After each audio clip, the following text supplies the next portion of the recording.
To honor and accept one's own shadow is a profound spiritual discipline.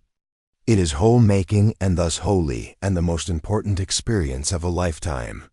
Robert A. Johnson was an American author and jungian analyst, a follower of Carl Jung's analytical psychology. At the age of 11, he had a near-death experience in a car crash and was rushed to the hospital.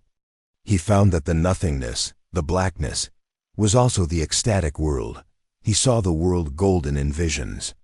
When they saved his life and the visions stopped, he could not bear to live. In therapy, he was convinced to live because without the human faculty, he could not see the things which he treasured so much. Robert had a great difficulty with the outer world. At one point he was known as Parsifal, an innocent fool. He experienced many slender threads between life and death during his life. Exploring the inner world helped him tremendously. His encounter with Jung was decisive, he wrote.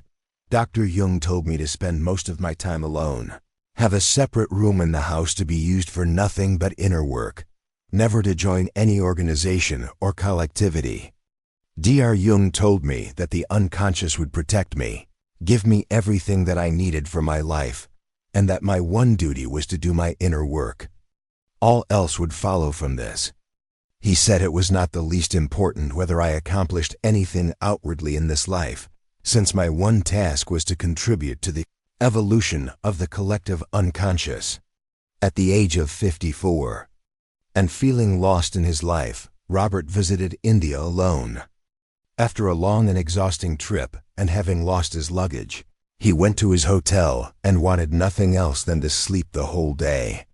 He looked outside the window and was struck by the beauty of the sight. He experienced the golden world a second time after many decades. He was given a second chance. If you trust the inner world, it will take care of you. The golden world is there all the time. It is a misconception to think that we produce it or earn it. It is not some other place or time, but a state of consciousness, an experience open to anyone, at any time, and at any place. The kingdom of heaven is within. Robert has published books such as He, Understanding Masculine Psychology, She, Understanding Feminine Psychology, and Owning Your Own Shadow, Understanding the Dark Side of the Psyche, among others. We will be focusing on the third one. In our times, the water of life lies not in the external world, but rather within. The exploration of our inner world is the most important task in our lives. For this, one must go beyond the ego, what we are and know consciously, and delve into the shadow. Robert refers to Jung's early usage of the term, the part of us we fail to see or know, anything that is part of the unconscious. Misconceptions of the shadow. There are many misconceptions regarding the concept of shadow. It is commonly seen as evil, dark, and something to be avoided. However, this is not the case. The shadow is not a detached thing that is not part of oneself, or the embodiment of the devil. It is a part of you. It cannot and should not be avoided, for you will be going against yourself. We all have a shadow walking behind us, both literally and metaphorically. It is the mirror image of ourselves that we cannot see. It represents those aspects that we lack. It has a compensatory role that seeks to restore our wholeness of personality. For instance, the shadow of a criminal would not have murderous impulses, but the opposite, sincerity, relatedness, tenderness, etc. The shadow of a shy person would be assertiveness, commitment, responsibility, etc. By displaying only the pleasant parts and highlights of oneself, and by denying one's emotions and inner feelings. Because one wants to, for example, be likable or avoid conflict, one will build resentment that will go directly to the shadow and be projected onto others unconsciously. We must recognize that we are capable of both good and evil. That is the only reality. To deny darkness is to deny half of oneself. With this in mind, most of us strive for a life of goodness, tranquility, and happiness. The shadow is not to be seen as our enemy, but our friend. It contains pure gold waiting to be integrated into our personality. The shadow only becomes hostile when it is ignored or misunderstood. That is when it takes control of us, because we are not willing to. You can either be led and guided in life by your shadow, or be dragged through life by it, leading to neurotic behavior. It is not good that makes holy. It is the union of both good and evil that gives way to the transcendent. How the shadow originates. So, how does the shadow originate? Our refused and unacceptable characteristics do not go away. They only collect in the dark corners of our personality. When they have been hidden long enough, they take on a life of their own, the shadow life. If it accumulates more energy than our ego, it erupts as an overpowering rage. Someone once told Jung, "How do you find your shadow?" He replied, "How do you find the dragon that has swallowed you?" By definition, the shadow is a part of you that you don't know. You don't talk about your own shadow. If you can talk about it, it is already conscious and no longer shadow.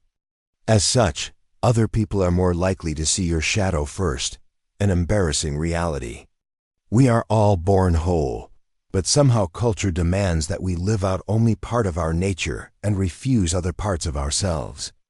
We divide the self into an ego and a shadow because our culture insists that we behave in a particular manner. This is our legacy from having eaten of the fruit of the tree of knowledge in the Garden of Eden, gaining consciousness of good and evil. The shadow can also be seen as sin, and the self as the figure of Christ. Culture is the great leveling process. It brings everyone down to the same level. This means that also some of the pure gold of our personality goes into the shadow. Robert writes, "Curiously, people resist the noble aspects of their shadow more strenuously than they hide the dark sides. To draw the skeleton out of the closet is relatively easy, but to own the gold in the shadow is terrifying. It is more disrupting to find that you have a profound nobility of character than to find out you are a bum. Ignoring the shadow is to ignore the inner gold. And many only discover their gold when they suffer from severe or life-threatening illness. This intense experience shows us that an important part of us is lying dormant. The archetype of the wounded healer is one who has learned to cure himself and find the gold in his experience. This is typically the role of the shaman, who often falls ill only to gain the insight needed to heal himself and bring wisdom to his people, the elixir of life. As we reach adulthood, we have a clearly defined ego and shadow, a system of right and wrong. The religious task is to restore the wholeness of personality. Religion means to put things back together again, to connect whatever is fractured. This is the job of the religious life. We modern people are broken within. The truth is hard to bear, and we do not want to hear that there's something in the world more important than our ego. Something needs to die, not our bodies, but the ego. Robert writes, "Generally, the first half of life is devoted to the cultural process, gaining one's skills, raising a family, disciplining oneself in 100 different ways. The second half of life is devoted to restoring the wholeness, making holy, of life." Balancing culture and shadow. Robert uses the image of the teeter-totter or seesaw to illustrate our personality. On the right side, we have our acceptable qualities, the righteous side. And on the left side, we have those qualities that are unacceptable, the forbidden side. No quality can ever be discarded. It can only be moved between these two sides of the seesaw. A law prevails that most of us choose to ignore completely. The seesaw must be balanced if one is to remain in psychic equilibrium. If one indulges characteristics on the right side, they must be balanced by an equal weight on the left side. The reverse is equally true. This instability is what causes mood swings or suddenly acting as a completely different person. On the other hand, if the seesaw is too heavily loaded, it may also break at the center point. This is a psychosis or breakdown. While we take the balance of, say, our body temperature for granted, we rarely recognize that the psyche also has its way of keeping a balance. This idea is illustrated in a medieval manuscript of the Tree of Knowledge produced from Adam's navel. On the left, the Virgin Mary is clothed as a nun, picking fruit from the tree and handing it out to a long line of penitents for their salvation. Eve, naked, stands on the right, picking fruit from the same tree, handing it out to a long line of people for their damnation. This single tree gives a dual product. Whenever we pluck from the fruit of creativity, our other hand plucks the fruit of destruction. We would love to have creativity without destruction, but that is not possible. Our resistance to this insight is very high. The prevailing attitude of goodness or sainthood is to live as much as possible on the right hand, the good side, of the seesaw. But such a condition would be unstable. The holy place is the center point. While we must hide our dark side from society, we should never hide it from ourselves. Robert writes, "Of course we are going to have a shadow." St. Augustine, in The City of God, thundered, "To act is to sin. To create is to destroy at the same moment. We cannot make light without a corresponding darkness." India balances Brahma, the god of creation, with Shiva, the god of destruction, and Vishnu sits in the middle keeping the opposites together. No one can escape the dark side of life, but we can pay out that dark side intelligently. The balance of light and dark is ultimately possible and bearable. This is one of Jung's great insights, that the ego and the shadow come from the same source and exactly balance each other. To make light is to make shadow. One cannot exist without the other. To own one's own shadow is to reach a holy place, an inner center, not attainable in any other way. To fail this is to fail one's own sainthood and to miss the purpose of life. It is not perfection that we must strive for, but wholeness. This is how the joy of life is created. It is embracing our own humanity, our strengths and flaws, and not a one-sided goodness that has no vitality or life. Robert writes, "I remember a weekend when I put up with very difficult guests who stayed days beyond their invitation. I exercised Herculean patience and courtesy and sighed in great relief when they left. I thought I had earned something nice by my virtue, so I went to the nursery to buy something beautiful for my garden. Before I knew what was happening, I picked a fight with the nurserymen and made a miserable spectacle of myself. Since I did not pick up my shadow consciously, I landed it on this poor stranger. Balance was served, but in a clumsy and stupid way. One has to honor one's shadow, for it is an integral part of oneself. But one must not push it onto someone else. The shadow will claim its dues in some form, intelligent or stupid. Projection is always easier than assimilation. It is only possible to do one's best and live a decent civilized life if we acknowledge this other dimension of reality. We all have the potential for evil. That is what unites all of us. Those who deny this are often those who fall prey to their own shadow. To refuse the dark side of one's nature is to store up or accumulate the darkness. This is later expressed as a black mood, psychosomatic illness, or unconsciously inspired accidents. We are presently dealing with the accumulation of a whole society that has worshipped its light side and refused the dark, and this residue appears as war, economic chaos, strikes, racial intolerance. The front page of any newspaper hurls the collective shadow at us. We must be whole whether we like it or not. The only choice is whether we will incorporate the shadow consciously and with some dignity, or do it through some neurotic behavior. The tendency to see one's shadow out there in a specific person or a group of people is the most dangerous aspect of the modern psyche. Not only does it affect others negatively, but also oneself.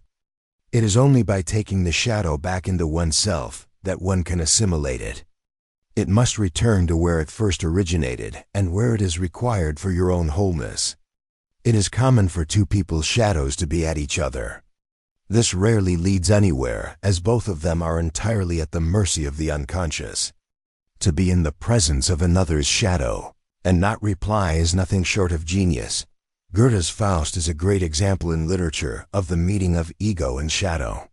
Faust is a scholar who finds that life is meaningless and contemplates suicide. His seesaw has reached the breaking point. At this moment, he meets with his shadow Mephistopheles. Through their perseverance, Faust is saved from his lifelessness and becomes capable of passion, and Mephistopheles discovers his capacity to love. Love is the one word in our Western tradition adequate to describe this synthesis of ego and shadow. One of the hardest things to understand is that we often refuse to accept our noble traits and instead find a shadow substitute for them. People are as frightened of their capacity for nobility as of their darkest sides. If you find the gold in someone, he will resist it to the last ounce of his strength. This is why we indulge in hero worship so often.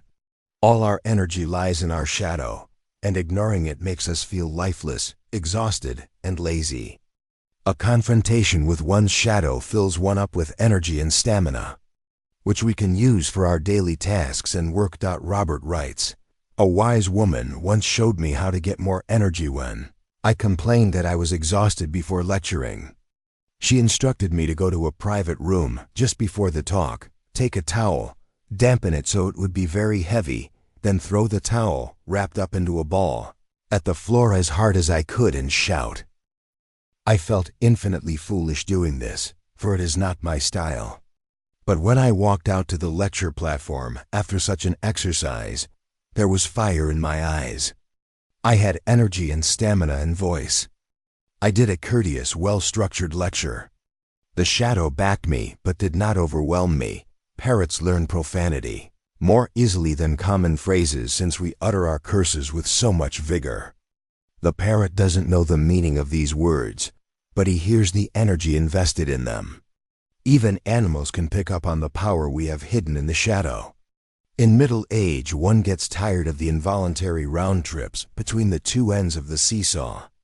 To our surprise, that middle ground is not the great compromise that we feared, but the place of ecstasy and joy.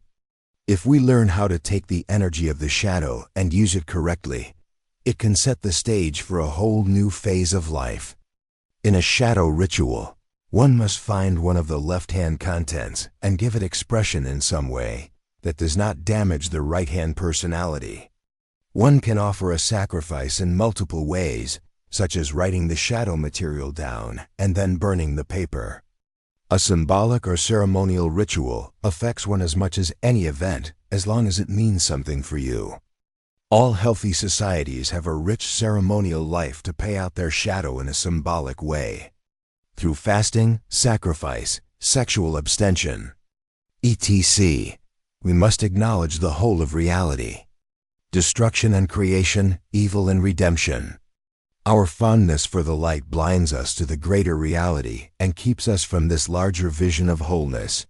Paradox is that water of life we need so badly in our modern world. All the great myths give instructions on this subject and remind us that the treasure will be found in one of the least likely places.